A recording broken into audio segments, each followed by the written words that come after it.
Sesungguhnya bagaimana suasana hati seseorang memang bisa dibaca dari perilaku atau dari ekspresi wajah atau dari kita sebutlah apa yang dia ekspresikan melalui kata-kata. Namun hal itu tidak berdiri sendiri langsung begitu ya. Kalau wajahnya tidak tersenyum mengartikan dia lagi sedih atau masih dalam kondisi tidak bahagia gitu.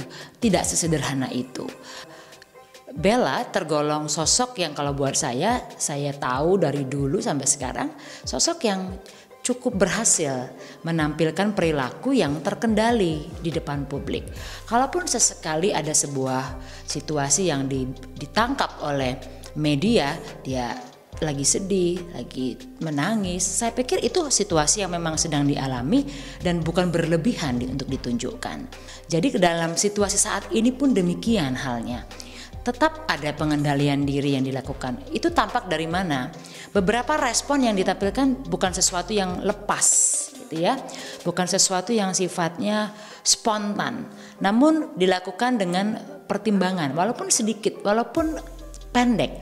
Namun terbaca memang ada unsur itu di dalamnya.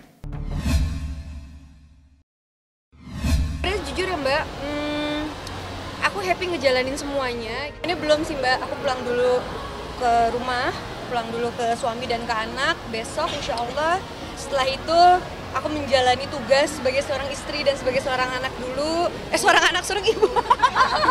Maunya biasa sebagai seorang ibu dan sebagai seorang istri. Saya menjalani semuanya sama seperti ibu-ibu yang lain. Saya di rumah di Malaysia, saya jemput anak sekolah, saya sama seperti ibu-ibu yang lain lah gitu, nggak ada bedanya kok.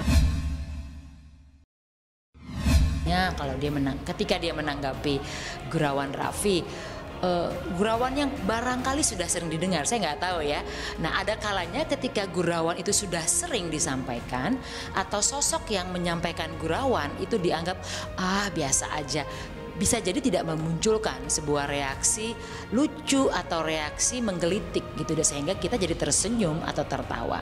Itu jadi kemungkinan pertama. Atau yang kedua, dalam situasi itu ketika Raffi memberikan joke atau humor, ya yang saya pikir itu tujuannya untuk menghibur sebenarnya.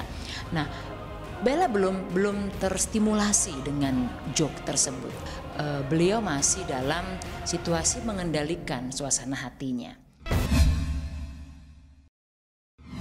Enggak sih, nggak ngomong banyak sih, dia cuman diem aja. Kayaknya juga aku juga nggak enak untuk nanya karena kan bukan ranah aku juga. Jadi ya pasti sih kita ngasih semangat buat mereka, tapi kita juga nggak pernah kepo nanya-nanya gitu, enggak lah, karena kita udah sama-sama dewasa. Kalau masalah pribadi atau privasi kita menghargai satu sama lain.